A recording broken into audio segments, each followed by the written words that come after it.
Like the most common question I've been asked by the media my entire life that always makes me laugh is, well, don't you have bad days? Don't you have days when you're like frustrated and excited and pissed off and you watch TV and you eat Cheetos and watch pornography? And I said, well, I do some of those things, right? You know? And of course I do, but it's like an athlete. I built muscle over the years so that it's not that I don't have feelings, I don't get hurt, I don't feel sad, I don't feel tired, I feel all those things, but they're not the dominant force in my life. It's a muscle. The mind is a muscle. Emotion is a muscle. I mean, I think the most powerful muscles are the invisible force muscles. It's your spiritual, emotional muscles. Like courage unused doesn't grow, it shrinks. So I put my ass on the line regularly so that it grows. And when it keeps growing, then pretty soon the stuff that used to make me crazy, it doesn't touch me. It's not that I'm so great, just I'm well trained. I've trained this mind.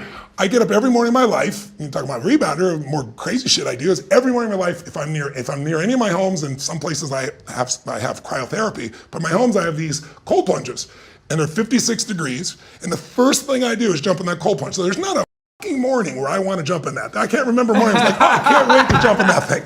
But I don't negotiate with myself. I do it for two reasons. One, there's a physical health component. It moves your lymph system, the blood flushes through your whole body. But the main reason I do it, even more than that, is when I go up there, I don't, you know how people negotiate, well, maybe I'll do it tomorrow, I'm gonna do this, or oh, let me wait 2 more minutes till I'm ready. There's none of that shit with me. For decades, I go, I say, we do. I'm not here to discuss this shit with my mind. There's mind, and then there's soul and spirit. And soul and spirit, my soul knows. And when I say jump, you can jump. I'm not here to have a discussion with you. Now, does that happen with my water every day? Yes, because I've conditioned it. Does it happen every year of my life? No. And when I find it's not working, then I step back up and condition it. And unless I'm willing to take 100% responsibility for what I feel and what I experience, then I'm always going to be a victim to someone, because there's always going to be somebody upset in the world we live in today about something you said or didn't say or didn't do or go. There is no victory in the world where everyone has a voice, and not everybody's voice is necessarily designed to make somebody feel loved. It's designed to meet whatever their needs are in that moment. They might want certainty, and you're being a certain way makes them uncertain, or they think you're significant. You may think they're totally significant, but they don't, so they're mad. So I can't live my life that way. So I live my life where I keep learning, I keep growing, I keep loving, I keep laughing, and I'm trying to leave a decent legacy of a meaningful life by constantly looking for ways I can be helpful.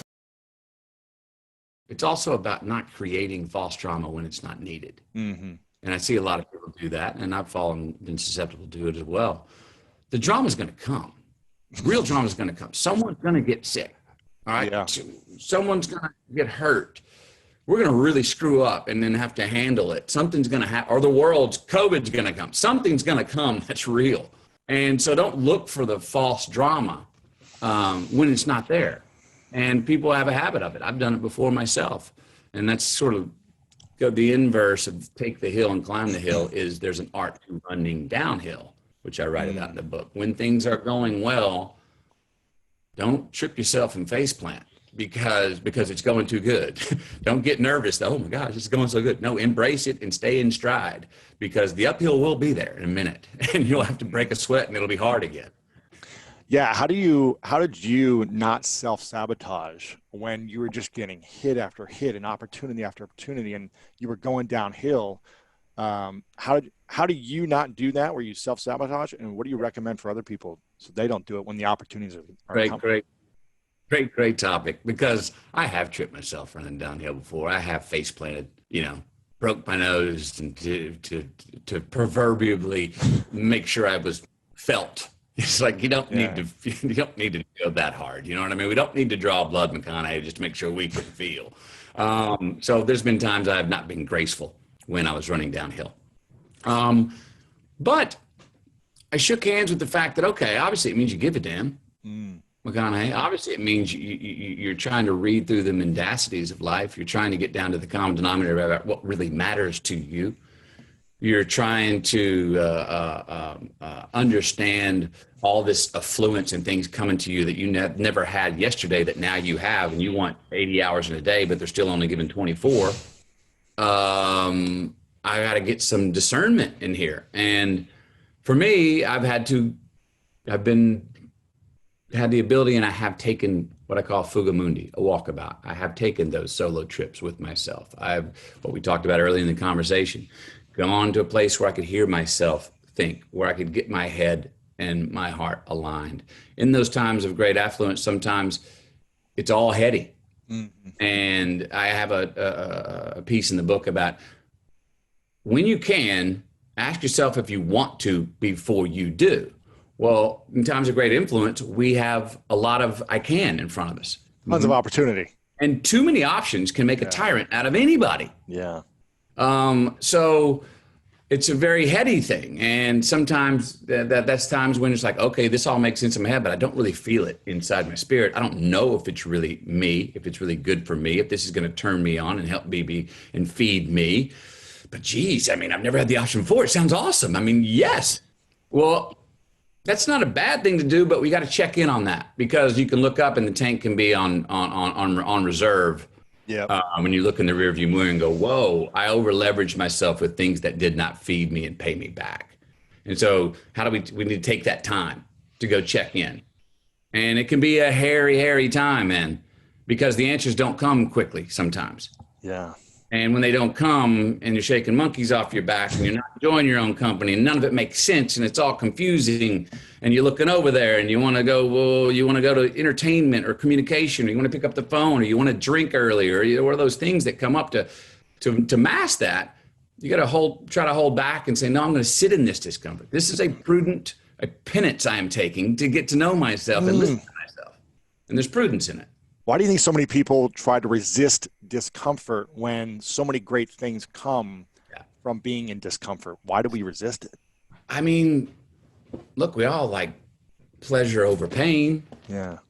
But I think what we forget sometimes is that there's a greater pleasure that can come with going through a pain. I mean, you can have little pleasures. If you don't, I mean, it's admirable to see some people that are like, just glide through life forever. Woohoo. Those people are not really ambitious though, I find. They're not really on the chasing down a better self, or chasing down a higher existence, or chasing down a different truths. And it's admirable. It's fine. It's fine. If you can be the kingdom of your own castle and that's the world you live in and that's just how you walk and go, bravo. As long as you're not harming other people. But if you go through resistance and you choose resistance at the right times, and you go through it, you have greater, more evolved pleasure on the other side of it. So true. Again, responsibility and freedom. That relationship is really at the core of a lot of this. That's true. There's a responsibility to freedom and freedom in the responsibility. And the responsibility is the hard work. You know? The freedom's the Saturday. The freedom's what we want. The responsibility is what we need. Where you go through what you need when what we want actually is what we need, and what we need is actually what we want. That's the honey hole where, hey, I look as good as I feel, and I feel as good as I look. Ta-da!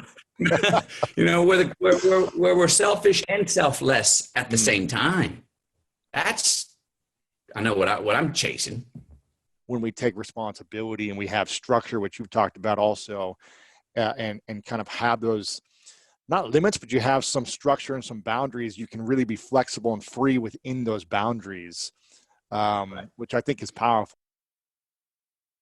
We can deliberately use the mind to change the brain over time for the better. And now I want to talk about a major way to do it, one of my favorite methods, which is taking in the good. Just having positive experiences, including grateful ones, I think is not enough. If a person just feels grateful for a few seconds, that's nice, right? That's better than feeling resentful or bitter for a few seconds, okay? But the brain doesn't have enough time unless it's an intense experience of gratitude, like a Chilean miner released, from thousands of feet below. Just having that experience alone is not enough. We need to stay with those experiences, and we need to take steps consciously to keep that spotlight of attention there so that, we really suck that good experience into the brain. So how to actually do this? These are the 3 steps of what I think of as how to take in the good. First step, let a good fact become a good experience. Let the needle move. So often we go through life and some good thing has happened. It's a little thing often. We got something done, we folded the laundry, we got the, kids to bed, we survived another day at work, the flowers are blooming, it's a nice misty rain out there, I like this kind of weather myself personally, and so forth. Hey, there's an opportunity there to feel good. Don't leave money lying on the table. In other words, let yourself feel good. That's the first step. Second step, really savor it. Practice what any school teacher knows. If you want to help people learn something, make it as intense as possible, as multimodal or felt in the body as possible, and as long as possible. And then, as you sink into it, sense and intend that it is sinking into you. That's the third step of taking in the good. Sometimes people do this with a visualization, like a golden light coming in, or a soothing balm going down inside. You could imagine a jewel going into the treasure chest in your heart, or just a knowing somehow that this experience is sinking into you, becoming a resource you can take with you wherever you go.